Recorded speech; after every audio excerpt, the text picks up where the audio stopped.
Today we're going to talk about zombie debts. What is a zombie debt? It could be a mortgage, it could be a judgment, it could be a lawsuit. It's something that was a debt against you that you thought was long gone. It could be a car loan that maybe you had many, many years ago. Maybe it was in collection, maybe it was a charge off, maybe it was a judgment that you thought was gone. The one key thing, the one common element that we hear when we hear about these zombie debts is, I haven't heard anything for so long, for 5 years, 7 years, 10 years.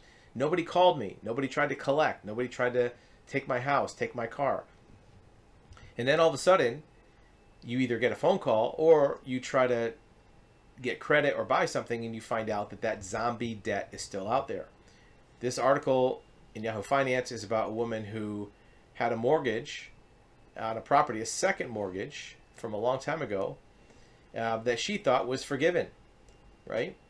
And all of a sudden you get a debt collector trying to bang on your door to try to get money from you, right? How does that work? Well, the way it works is if you have a debt, unless the debt is very formally released, not forgiven, not charged off, released, that debt still has the risk of being collected. Now remember, we're not attorneys, we're not giving you legal advice, we're a licensed private investigator and a certified civil court mediator. So we do see these cases all the time. What happens is the original lender, let's say it's a major bank, Chase Bank, Wells Fargo, whatever, once they realize they're not going to get the regular payments from you that they're supposed to, they will now sell that debt for pennies on the dollar to a debt collector or collection agency. They have to write it off their books at the original lender. So the original lender, it's off their books. Now the debt collector they buy it for basically nothing. They can sit on it for a number of years. It didn't cost them that much. If the debt was $100,000, they might have paid $200 for the debt. They can sit on it for as long as they want. And then all of a sudden they can come back and say, now we're going to start trying to get the money. It's all pure profit for them because it cost them basically nothing to buy it. And because of the fact that that debt is still recorded somewhere on the property deed, in the land records, against a car title, in a judgment, in a civil court record, it's now valid for them to collect. So what you want to do is if you have a debt that's out there, you want to request a lien release or a judgment release or a mortgage release from the original lender, not from the debt collector, because the debt collector may or may not be able to legally sign a release because their name is not on the original debt, right? They're just like a vendor. And the way to do that is very important. You want to do it formally in writing using a very specific type of lien release package. And you can click our link below for lienrelease.com, which is gives you instructions on how to do it. You don't want to do it by phone. You don't want to call up the lender and say, hey, can you get me a lien release? You don't want to text message them. Your video will be back in 8 seconds. In the meantime, remember, you have access to live one-on-one consultation, undivided attention of a licensed certified expert in this subject and many others.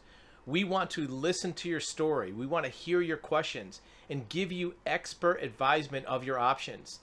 We want to tell you what we know about your situation and what options you have. Now back to your video. Email them because it won't work. Because unless they have actual paper that they can sign off on, they're not going to take the time to write up the lien release. They're not going to take the time to write up all the paperwork that's needed because they already lost money on you, right? You charged off their debt. So they're not going to take the time to do the work. In fact, even if the person who is responding to you doesn't really care about the debt, they're not going to stop their regular job, drop everything they're doing to write up paperwork for you. That's just not convenient.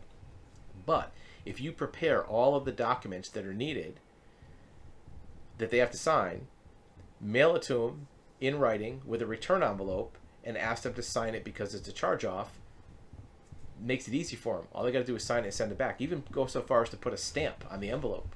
That's how we do it. And once you get it, now you can file it with wherever that original lien is, in the land records, in the civil court judgment, on the car title, to release that lien, to release that mortgage, to release that debt, that judgment. And many times the lender will also sign it because the person who gets it is an administrative clerical person. They're not the actual person that is owed the money. They don't really care. Also, some legal cases have been filed that say if you have a charge off or a write off, you're not allowed to keep that recorded debt. Again, we're not trying to give you legal advice like an attorney, but we have seen some court cases where the court has said to the lender, no, you can't hold a lien against somebody if you already charged off the loan. You can't do both. You charge it off, you can't have the cake and eat it too. So many lenders know that. They say, we better sign this so we're not violating anybody's rights.